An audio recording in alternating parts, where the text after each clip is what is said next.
আজকে সরস্বতী পুজো এবং সনাতনী ধর্মানুষ্ঠান করতে গেলে আজকে সেখানে আদালতের পারমিশন নিতে হচ্ছে। আলিপুরদুয়ার তৃণমূলের জেলা কার্যালয়ে আমরা দেখলাম যে তারা ঘটা করে সরস্বতী পুজো করছে। এটা কিচ্ছু না, এটা শুধুমাত্র নাটক করে মানুষের সামনে প্রতিস্থাপন করা যে আমরা সরস্বতী পুজোর পক্ষে রয়েছি। তাই তারা শাক ঢাকতে, তারা মাছ ঢাকতে শাক ঢাকার মতো যে বিষয়, তো তার জন্য তারা হচ্ছে আজকে এই যে মানুষকে দেখানোর জন্য তারা যে সরস্বতী পুজো করছে। তো আজকে আমরা সেই বাংলাতে বসবাস করছি। বিজেপি নেতা যেটা বলেছে শাক দিয়ে মাছ ঢাকার, এখানে কোনো ব্যাপার নেই। তৃণমূল কংগ্রেস সবসময় পশ্চিমবাংলায়, আমাদের এখানে পশ্চিমবাংলা মমতা বন্দ্যোপাধ্যায় মুখ্যমন্ত্রী হবার পর দুর্গা উৎসব যেমন হয়, সেরকম কালী পূজা হয়, সেরকম সরস্বতী পূজা হয়, সেরকম গণেশ পূজা হয়, সব পূজা এখানে হয়। বিজেপির কাছ থেকে আমাদের বাংলা সংস্কৃতি কৃষ্টি শিখতে হবে না। বিজেপি নেতা, যে নেতা এই বক্তব্য রেখেছেন শাক দিয়ে মাছ ঢাকার, এখানে কোনো ব্যাপার নেই।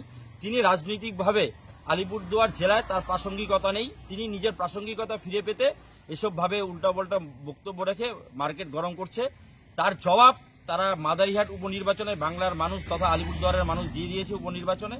তাই জাতপাতের রাজনীতি, ধর্মের রাজনীতি বিজেপি করে, তৃণমূল কংগ্রেস করে না। তৃণমূল কংগ্রেস কার্যালয়ে যেই সরস্বতী পূজা হয়েছে, সরস্বতী পূজার সাথে সাথে আমরা কালী পূজাও ওই তৃণমূল জেলা কার্যালয়ে করে থাকি।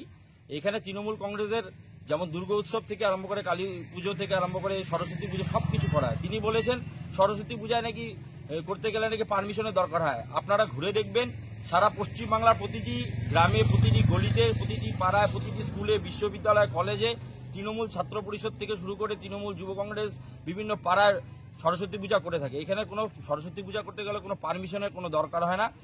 এখন সরস্বতী পূজা 2 দিন থেকে 3 দিন পর্যন্ত আমরা সরস্বতী পুজোকে সামনে রেখে বিভিন্ন সাংস্কৃতিক অনুষ্ঠান করে থাকি। তাই তৃণমূল কংগ্রেসের বিজেপির থেকে কোনো রকম কৃষ্টি সংস্কৃতি, বাংলার ঐতিহ্য শিখতে হবে না। মমতা বন্দ্যোপাধ্যায়ের অনুপ্রেরণা সারা বাংলায়। মমতা বন্দ্যোপাধ্যায়ের যে বিভিন্ন উৎসব, মমতা বন্দ্যোপাধ্যায়ের যে কথা, যে ধর্ম যার যার উৎসব সবার, এই লাইনকে পাথেয় করে সারা পশ্চিমবাংলায় তৃণমূল কংগ্রেস পরিচালিত সরকার সবখানে সব উৎসবে মানুষকে বিভিন্নভাবে মানুষের সাথে থাকে, মানুষের পাশে থাকে।